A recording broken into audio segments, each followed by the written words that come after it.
आलोकित होती है। आपसे विनम्र अनुरोध है कि कृपया अपने मोबाइल फोन्स को साइलेंट मोड में डालें या स्विच ऑफ कर दें ताकि आप इस प्रस्तुति का संपूर्ण आनंद बिना किसी व्यवधान के उठा सकें।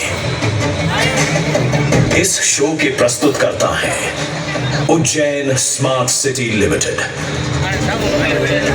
निष्पादक हैं मध्य प्रदेश पर्यटन। तो प्रस्तुत है महाकाल की शक्ति, उज्जैन की भक्ति।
ब्रह्मांड की सबसे प्राचीनतम कहानियों में से आज हम वो कहानी सुनाएंगे जिसका सृजन पूरे ब्रह्मांड के सृजन से पहले हुआ। तब न देव थे, न असुर, न जीव था, न जंतु, न जल था, न अग्नि, न वायु, न भूमि। समष्टि के शून्य में विराजती एक शक्ति, कालातीत और कालों के नियंता।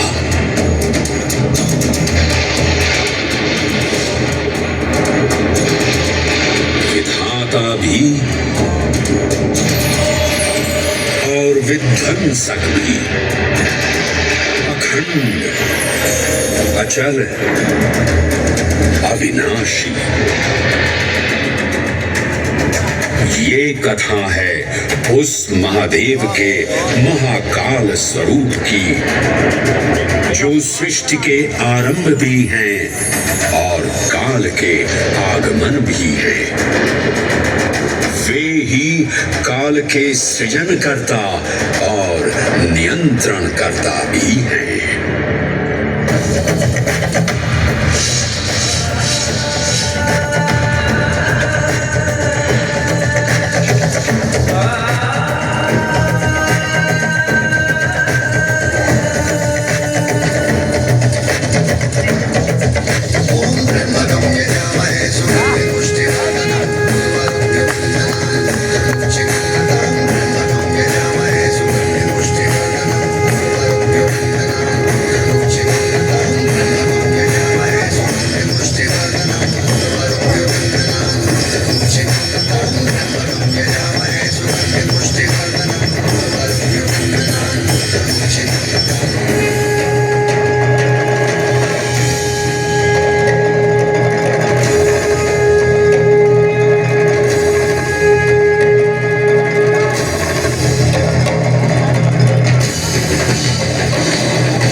निर्विकार होते हुए भी अपनी माया से विराट विश्व का आकार धारण करने वाले महाकाल।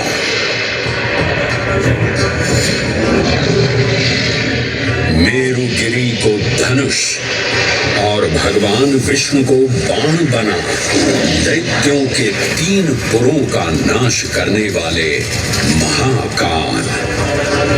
वो महाकाल जो तीनों लोकों में विद्यमान सभी शिवलिंगों में प्रधान है।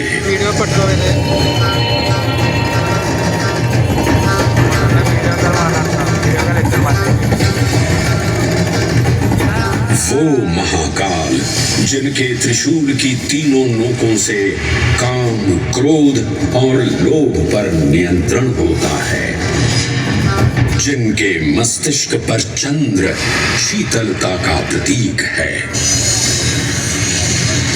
और जिनकी सवारी नंदी के 4 चरण सत्य, दया, दान और तप का चिन्ह है।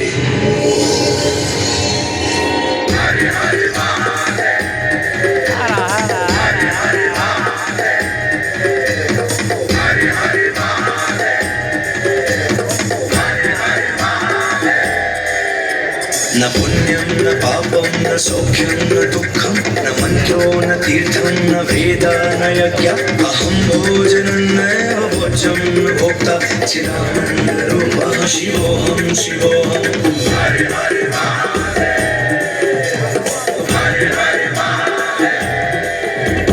अहं निर्विकल्पो निराकाररूपो विभुत्वान् च सर्वत्र सर्वेन्द्रियाणां न चासङ्गतं नैव मुक्तिर्न मे चिदानन्दरूपः शिवोऽहं शिवोऽहं चिदानन्दरूपः शिवोऽहं शिवोऽहं चिदानन्दरूपः शिवोऽहं शिवोऽहं चिदानन्दरूपः।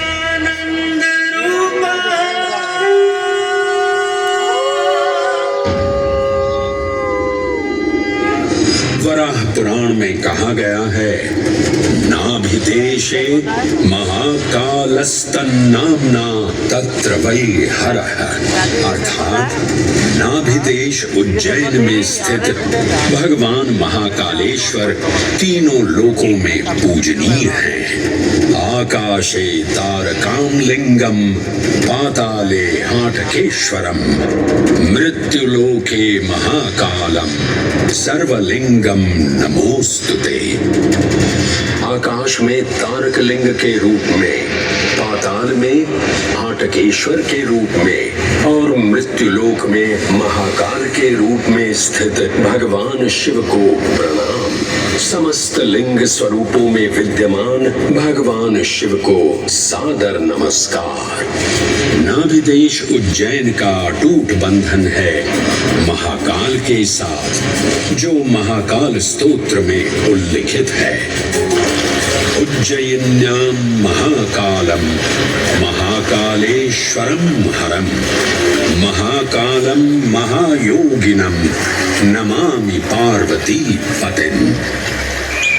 तो चलिए मैं आपको कथा सुनाता हूँ किसी महान उज्जैन नगर की। उज्जैन, जिसे संस्कृत साहित्य में अवंतिका, विशाला, कुशस्थली, पद्मावती, कनकश्रृंगा, स्वर्णश्रृंगा, प्रतिकल्पा, कुमुदवती और अमरावती के नाम से पुकारा गया।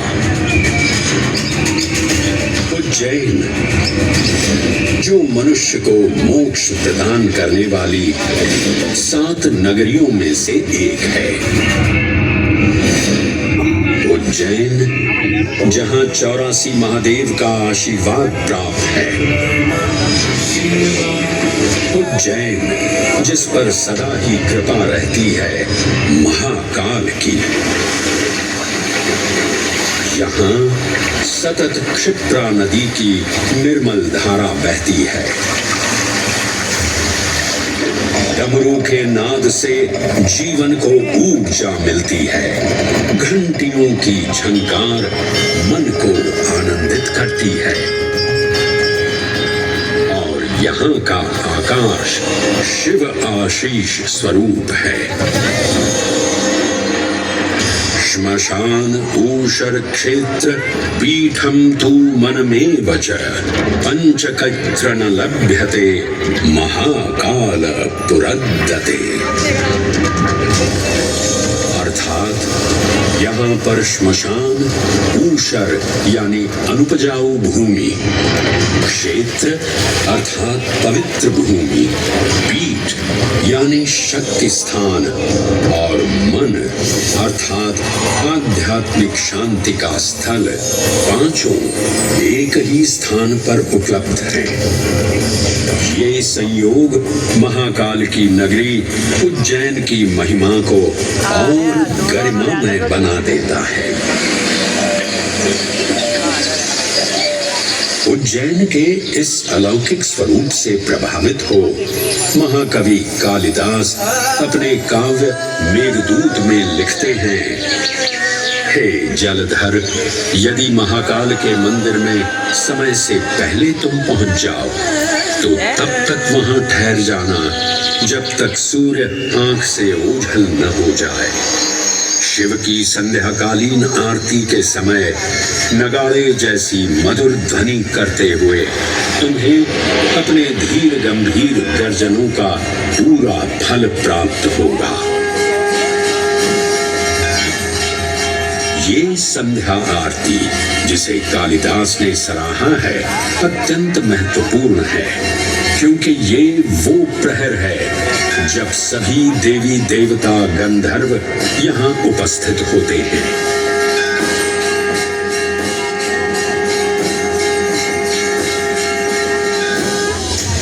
उज्जैन की महिमा अद्वितीय है। सतयुग, त्रेता युग, द्वापर युग और कलयुग, हर युग में इसका अप्रतिम महत्व रहा है। इस काल यात्रा में सबसे पहले आपको सतयुग के उस कालखंड में ले चलता हूँ जहाँ देव और दानव एकत्रित हैं समुद्र मंथन करने के लिए। मन की आंखों से कल्पना कीजिए, भगवान विष्णु ने कुर्म का रूप ले मंदरांचल पर्वत को अपनी पीठ पर उठा रखा है। सागर से विकराल लहरें उठ रही हैं, मेघ भयानक गर्जना कर रहे हैं। देव और दानव वासुकी सर्प को नेति बना और मंदार पर्वत को मथनी बना सागर को मथ रहे हैं कि तभी जल का पाप कालकूट विष निकलता है और पूरी सृष्टि को अपने ताप से झुलसाने लगता है।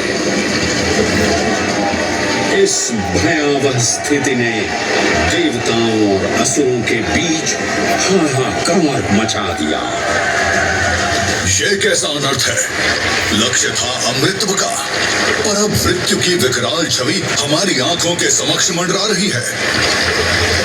इस भयंकर संकट से केवल वही उद्धारकर्ता मुक्ति दिला सकते हैं जो समस्त विश्व के परम संरक्षक हैं। तभी सब महादेव की शरण में जाते हैं और पुकार लगाते हैं, ओम नमो भगवते रुद्राय। और फिर तुष्टा महादेव भक्तों की गुहार सुनते हैं, कैलाश से उतरते हैं, विष को अपनी अंजुलि में भर अपने कंठ में धारण करते हैं।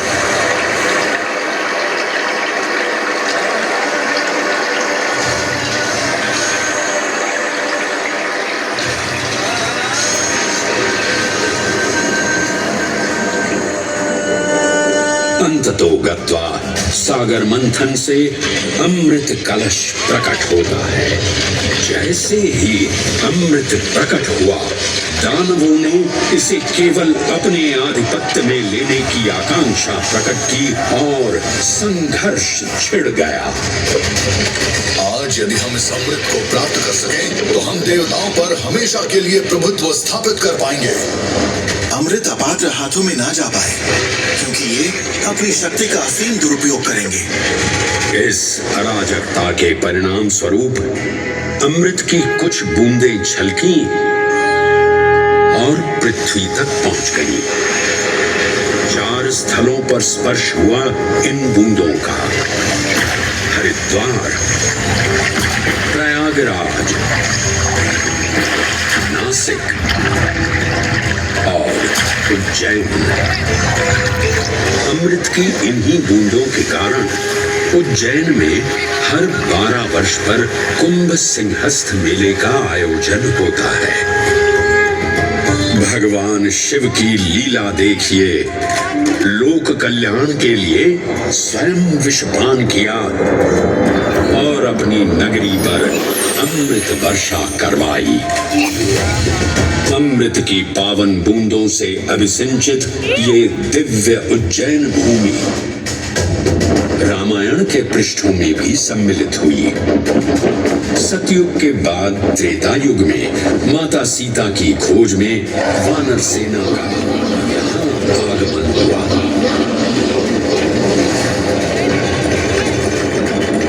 समय की इस यात्रा के माध्यम से अब प्रवेश करते हैं वाल्मीकि रामायण के किष्किंधा कांड में। वानर राजा सुग्रीव अपने यूथपतियों से सभी प्रमुख स्थानों पर जाने के लिए कहते हैं और उन्हें अवंती नगर यानी उज्जैन जाने का आदेश भी देते हैं। मेखला उत्कल के क्षेत्र, दशर्न के नगर, आब्रवंती, अवंती और विदर्भ के राज्य, साथ ही माहिष्का के आकर्षक राज्य में भी पूरी तरह से खोजना होगा। एक युग भगवान विष्णु के राम अवतार से संपृक्त और अगला युग उन्हीं के एक और दिव्य अवतार से समरस होना, ये अद्वितीय संगम केवल उज्जैन में ही संभव था। परंतु एक क्षण ठहरिए और ध्यान से सुनिए। ये हैं महाकाल के 1008 दिव्य नाम। हाँ, मैंने काल चक्र को परिवर्तित कर दिया है और अब द्वापर युग का शुभारंभ हो चुका है। विस्मय पूर्ण हो जाएंगे ये जानकर कि महाकाल के इन नामों को स्वयं भगवान श्री कृष्ण ने रचकर पिरोया था। महाकाल सहस्र नामावली की ये अद्भुत रचना उस समय की है जब योगेश्वर कृष्ण, उनके मित्र सुदामा और शेषावतार बलराम ने अवंती नगरी में स्थित सांदीपनी ऋषि के आश्रम में वेदांत दर्शन और शस्त्र विद्या की शिक्षा ग्रहण की थी। कहते हैं कि भगवान श्री कृष्ण को अवंती ने ऐसा मंत्र मुग्ध कर दिया कि यहाँ 64 दिनों तक रुककर उन्होंने 64 विद्याएं और 14 कलाओं का ज्ञान लिया। उज्जैन का संबंध महाभारत से भी जुड़ा हुआ है। इस महान महाकाव्य के वन पर्व में उल्लेख किया गया है कि महाकालेश्वर मंदिर में स्थित कोटि तीर्थ जल का स्पर्श मात्र करने से अश्वमेध यज्ञ के समान फल प्राप्त होता था। और फिर परिवर्तन की इस अनवरत धारा ने एक नई कहानी लिखी। उज्जैन में उदय हुआ मौर्य वंश का। सम्राट बिंदुसार ने अपने पुत्र अशोक को उज्जैन का राज्यपाल बनाया और समय के साथ अशोक के शासनकाल में धर्म का विस्तार हुआ।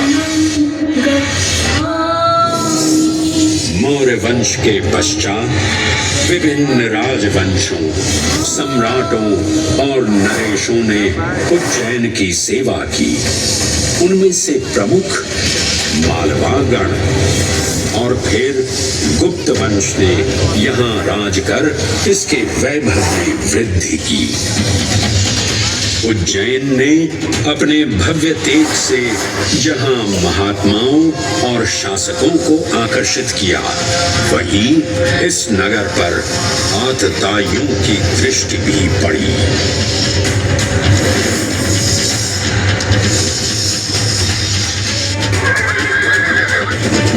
शक मध्य एशिया की खानाबदोश जनजाति थी, जिन्होंने उत्तर पश्चिमी और मध्य भारत के कुछ हिस्सों पर आक्रमण कर अपना शासन स्थापित किया। ईसा पूर्व प्रथम शताब्दी में जब भारत शकों के अत्याचार से त्रस्त था, तब उन शकों ने उज्जैन पर भी कब्जा कर लिया और फिर उज्जैन में उदय हुआ एक तेजस्वी योद्धा, महाराज विक्रमादित्य का। एक तरफ शकों का बल तो दूसरी तरफ विक्रमादित्य का अद्वितीय पराक्रम। विक्रमादित्य की तलवार महादेव के तीसरे नेत्र सी चमकी। प्रचंड युद्ध हुआ। महाकाल की कृपा से शूरवीरों ने शकों को परास्त किया और उज्जैन में गणतांत्रिक शासन स्थापित किया।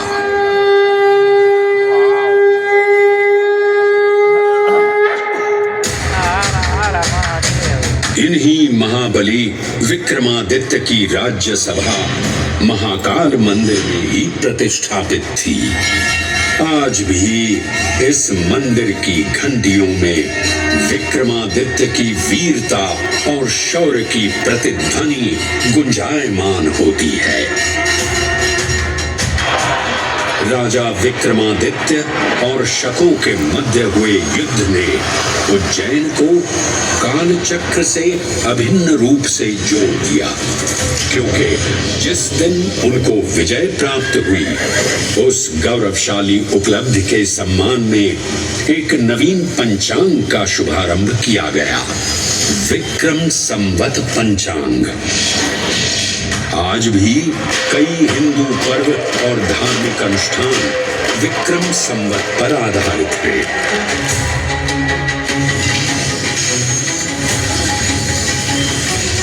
पृथ्वी की भौगोलिक कर्क रेखा इस पावन उज्जैन भूमि से होकर गुजरती है।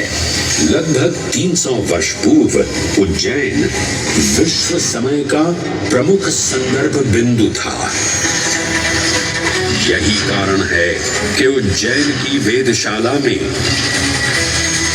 वराहमिहिर, आदित्य दास, ब्रह्मगुप्त, आर्यभट्ट और भास्कराचार्य जैसे महान विद्वान अनुसंधान और अध्ययन में तल्लीन रहते थे। खगोल शास्त्र का केंद्र, महाकालेश्वर का आवास, जगत गुरु कृष्ण की नगरी, विक्रमादित्य का राज। जयति जय उज्जैनी, वैभवशालिनी नगरी उज्जैन।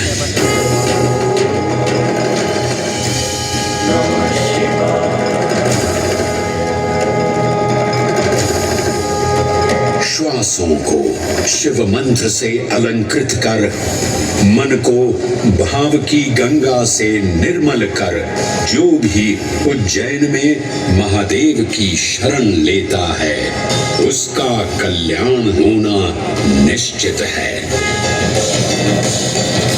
आज सुनी सबने गाथा महाकाल की, दर्शन जिनके दुर्लभ हैं, नमन करे जिन्हें काल भी, चरण में जिनके है बसा। ये समस्त संसार कभी नहीं देखा होगा धरती पर ऐसा चमत्कार।